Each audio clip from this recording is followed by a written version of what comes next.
મુખ્યમંત્રીના પરિપત્રનો પાટનગર ગાંધીનગરમાં જ સત્યાનાશ। ખુદ સરકાર જ શ્રમિકો પ્રત્યે સંવેદનશીલ ન હોય તેવા દ્રશ્યો સામે આવ્યા।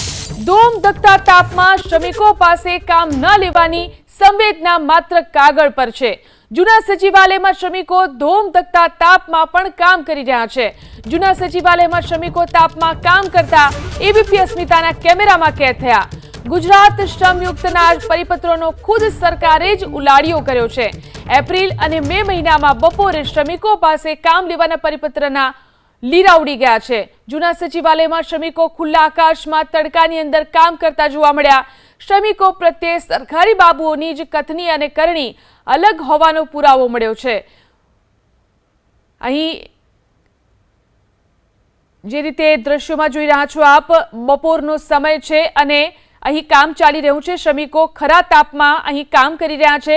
સરકારનો પરિપત્ર જે પ્રમાણે છે, બપોરના સમયે શ્રમિકો પાસે કામ ન લેવું, આવી ગરમીમાં તેવો પરિપત્ર કરવામાં આવ્યો છે। પરંતુ અહીં જૂના સચિવાલય પાસના દ્રશ્યો છે કે જ્યાં શ્રમિકો કામ કરતા જોવા મળ્યા।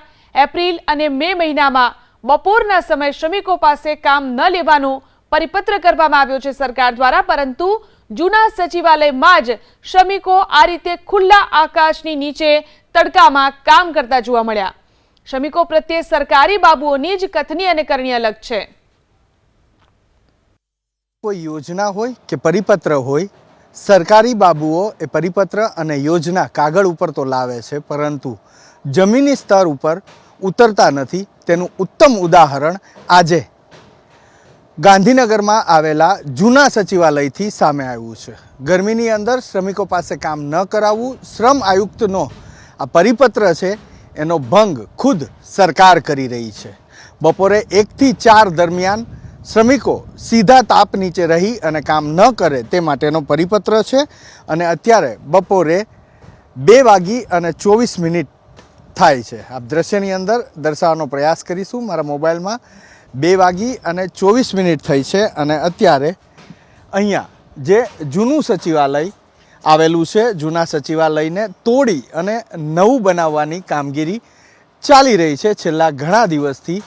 એ કામગીરીમાં જ ગુજરાત સરકારના અધિક શ્રમ આયુક્તની સહીથી જે પરિપત્ર 7 એપ્રિલ 2025ના રોજ બહાર પાડવામાં આવ્યો છે તેનો ભંગ ખુદ સરકાર અને સરકારનો વિભાગ કરી રહી હોવાના દ્રશ્યો સામે આવ્યા છે। આ દ્રશ્યો જુઓ છો એ પ્રમાણે શ્રમિક જે બિલ્ડિંગ બની રહ્યું છે તેની છત ઉપર, તેના સૌથી ઉપરના ભાગે અત્યારે કામ કરી રહ્યા છે। આપ દ્રશ્યની અંદર જુઓ છો અનેક શ્રમિકો અહીંયા છે જે આ રીતે સીધા તાપની અંદર કામ કરી રહ્યા છે। પરિપત્રમાં પણ સ્પષ્ટ લખવામાં આવ્યું છે એપ્રિલ અને મે 2025 આ 2 મહિના દરમિયાન હીટવેવની આગાહી હોવાથી અને શ્રમિકોને લૂ ન લાગે એ માટે થઈ અને જ્યાં સીધા સૂર્યના કિરણો આવતા હોય, સૂર્યનો તાપ સીધો લાગતો હોય એ રીતે શ્રમિકો પાસેથી કામ ન લેવું। હવે આ કામની વાત કરીએ તો આ સરકારનું કામ છે। જૂનું સચિવાલય ફરીથી બની રહ્યું છે અને સરકારના જ માર્ગ અને મકાન વિભાગની દેખરેખ હેઠળ આ કામગીરી ચાલી રહી છે।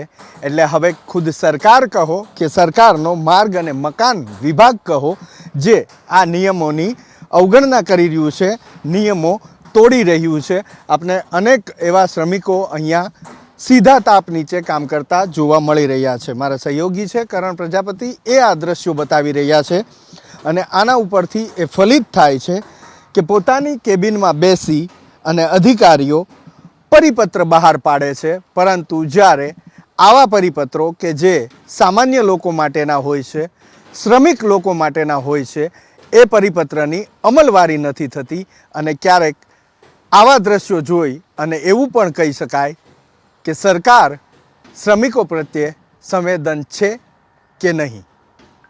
કેમેરામેન કરણ પ્રજાપતિ સાથે હિરેન રાજગુરુ, એબીપી અસ્મિતા, ગાંધીનગર।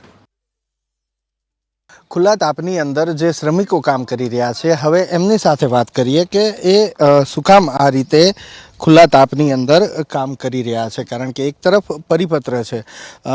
भैया क्या ना છો आप? नरेश। नरेश नाम है आपका? कहाँ से हो? कलकत्ता का। इधर आओ, थोड़ी देर इधर आओ। कितने समय से यहाँ पे काम कर रहे हो? 2-3 महीने हो गए। इतनी धूप में क्यों काम कर रहे हो? क्या करूँ, काम करने के लिए आया हूँ ना, काम तो करना है ना। नहीं, लेकिन सरकार तो बोल रही है कि दोपहर 1 बजे से 4 बजे तक काम धूप में नहीं करना है। वो तो मालूम नहीं है, हम लोग तो काम ऐसे ही है ना, इसलिए तो तो आपका कॉन्ट्रैक्टर नहीं बताया कि दोपहर को काम नहीं करना है? वो तो मालूम नहीं है हमको। उधर तो है, सब लोग है ना, वो कहाँ पे है? और उधर खड़ा है, बैठा है। वो धूप में है। हाँ, उधर ही है। ठीक है। अच्छा, हाँ, क्या बोलते हो? क्या क्या बोलते हो आप? मैं क्या बोलूँ, मेरा बोलने का कुछ नहीं, इतनी धूप में क्यों काम कर रहे हो? अगर कुछ हो गया तो पैसे नहीं मिलेंगे, धूप में काम नहीं करेंगे तो क्या? खाना पीना कौन देगा, पैसे कौन देगा, धूप में काम नहीं करेंगे तो धूप में काम नहीं करोगे तो पैसे नहीं मिलेंगे। नहीं मिलेंगे साहब। ये सरकार का काम नहीं है, हमारा पब्लिक का काम है। नहीं, लेकिन सरकार खुद बोल रही है कि धूप में नहीं, दूसरी जगह छांव में काम करो। छाँव में जगह नहीं है, तो कहाँ काम करूँ? काम करने का जगह मिलता है ना, कहीं तो जगह है। इतना बड़ा कलम बना रहा, छोटा छोटा जगह से नहीं मिलेंगे। तो आपका कॉन्ट्रैक्टर कहाँ है?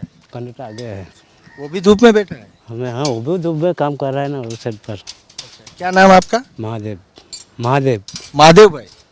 તો આ મહાદેવભાઈ છે અને તેનું કહેવું છે કે જો કામ ન કરીએ તડકાની અંદર, એટલે કે ધૂપની અંદર કામ ન કરીએ તો પૈસા ન મળે, એવું એમનું કહેવું છે. સરકાર ભલે શ્રમ આયુક્ત કહેતા હોય કે તડકામાં શ્રમિકો કામ ન કરે એ જોવાની જવાબદારી છે, પરંતુ જો તડકાથી રક્ષણ મેળવવા માટે થઈ અને કપડું મોઢા ઉપર ઢાંક્યું છે, કોઈએ કપડું બાંધ્યું છે મોઢા ઉપર, તો કોઈએ ટોપી પહેરી છે, તો કોઈ બિલકુલ ખુલ્લા માથે કામ કરી રહ્યા છે. આ લોકો પ્રત્યે પણ સંવેદના હોવી જોઈએ. મહાદેવભાઈની વાત સાચી છે કે એ જો કામ ન કરે તો એમને પૈસા ન મળે, પરંતુ જ્યારે શ્રમ આયુક્ત કહેતું હોય કે તડકે કામ નથી કરાવવાનું, છાંયડે કામ કરાવો, એમ છતાં પણ સરકારી કામ છે આ, જ્યાં પણ આ પરિપત્રનું પાલન નથી થતું. કેમેરામેન કરણ પ્રજાપતિ સાથે હિરેન રાજગુરુ, એબીપી અસ્મિતા, ગાંધીનગર.